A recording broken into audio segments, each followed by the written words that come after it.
Es hora de ser real.blogspot.com presenta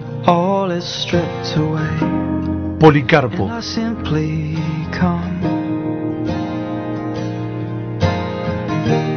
Nacido en el año 70 después de Cristo de una familia cristiana, fue uno de los más respetados entre aquellos obispos de la iglesia primitiva, a quienes se le da el nombre de padres apostólicos o padres de la iglesia, por haber conocido a los primeros apóstoles y haber sido discípulo del apóstol Juan, por lo que tuvo por eso el privilegio de oír en boca de testigos presenciales las descripciones de la vida de Jesús. Fue obispo de la iglesia de Esmirna, en la actual Turquía, desde el año 110 después de Cristo. Fue un firme defensor de la verdad de la palabra. Ireneo, uno de sus discípulos, escribió: yo te puedo asegurar que si Policarpo oyera las herejías que ahora están diciendo algunos, se taparía los oídos y repetiría aquella frase que acostumbraba a decir: Dios mío, ¿por qué me has hecho vivir hasta hoy para oír semejantes horrores? Y se habría alejado inmediatamente de los que afirman tales cosas. En el año sexto de Marco Aurelio, según la narración de Eusebio, estalló la llamada cuarta persecución a los cristianos. Marco Aurelio, rígido y severo, tuvo una actitud de rechazo y odio hacia los cristianos. Las crueldades ejecutadas en esta persecución fueron de tal calibre que muchos de los espectadores se estremecían al verlas y quedaban atónitos ante el valor de los sufrientes. Algunos de los mártires eran obligados a pasar, con sus pies ya heridos, sobre espinas, clavos y demás.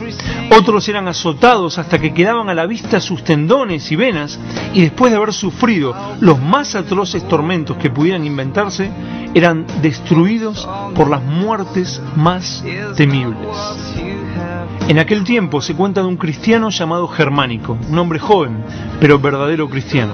Siendo entregado a las fieras a causa de su fe, se condujo con un valor tan asombroso que varios paganos se convirtieron a aquella fe que inspiraba tal arrojo. Metródoro, un ministro que predicaba denodadamente, y Pionio, que hizo varias excelentes apologías de la fe cristiana, fueron también quemados. Carpo, Papilo y Agatónica, una piadosa mujer, sufrieron el martirio en Pergamópolis, en Asia. Enero fue flagelado y prensado hasta morir con pesos. Félix y Felipe, que le seguían en edad, fueron descerebrados con garrotes. Silvano fue asesinado siendo echado a un precipicio, y Alejandro, Vital y Marcial fueron decapitados. Así fue también como Policarpo fue llevado al Coliseo romano en el año 155 después de Cristo. La multitud no se saciaba de la sangre derramada y gritaba: mueran los enemigos de los dioses, muera Policarpo. 3 días antes de su martirio tuvo una visión en la que aparecía su almohada envuelta en llamas. Esto fue para él una señal de que moriría quemado vivo, como lo predijo a sus compañeros. Cuando los perseguidores fueron a buscarle, cambió de refugio, pero un esclavo, a quien habían amenazado si no le delataba, acabó por entregarle. Herodes y el padre de este, Nicetas, trataron de persuadirle de que no exagerase su cristianismo. ¿Qué mal hay, le decían, en decir Señor al César o en ofrecer un poco de incienso para escapar a la muerte? Hay que notar que la palabra Señor implicaba en aquellas circunstancias el reconocimiento de la divinidad del César. El obispo permaneció callado al principio, pero como sus interlocutores le instaran a hablar, respondió firmemente: estoy decidido a no hacer lo que ustedes me aconsejan. Al oír esto, Herodes y Nicetas le arrojaron del carruaje donde se encontraba hablando con ellos, con tal violencia que se fracturó una pierna. Luego el procónsul, Decidio Quadrato, le exhortó a tener compasión de su avanzada edad, a jurar por el César y a gritar: mueran los enemigos de los dioses. El procónsul repitió: jura por el César y te dejaré libre, reniega de Cristo. A lo que Policarpo respondió: durante 86 años he servido a Cristo y nunca me ha hecho ningún mal. ¿Cómo quieres que reniegue de mi Dios y Salvador? Si lo que deseas es que jure por el César, he aquí mi respuesta: soy cristiano. Entonces el procónsul le amenazó: «Tengo fieras salvajes». «Hazlas venir», respondió Policarpo, «porque estoy absolutamente resuelto a no convertirme del bien al mal, pues solo es justo convertirse del mal al bien».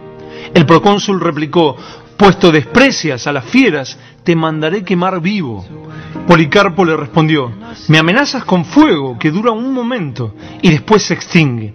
Eso demuestra que ignoras el juicio que nos espera y qué clase de fuego inextinguible aguarda a los malvados. ¿Qué esperas? Dicta la sentencia que quieras». Cuenta la historia que durante estos discursos el rostro de Policarpo reflejaba tal confianza que el mismo procónsul se sintió impresionado. Sin embargo, ordenó que un heraldo gritara 3 veces desde el centro del estadio: «Policarpo se ha confesado cristiano». Al oír esto, la multitud exclamó: «Este es el maestro de Asia, el padre de los cristianos, el enemigo de nuestros dioses, que enseña al pueblo a no sacrificarles ni adorarles». Como la multitud pedía al procónsul que condenara a Policarpo a los leones, aquel respondió que no podía hacerlo, porque los juegos habían ya sido clausurados. Entonces gentiles y judíos pidieron que Policarpo fuera quemado vivo. En cuanto el procónsul accedió a su petición, todos se precipitaron a traer leña de los hornos, de los baños y de los talleres.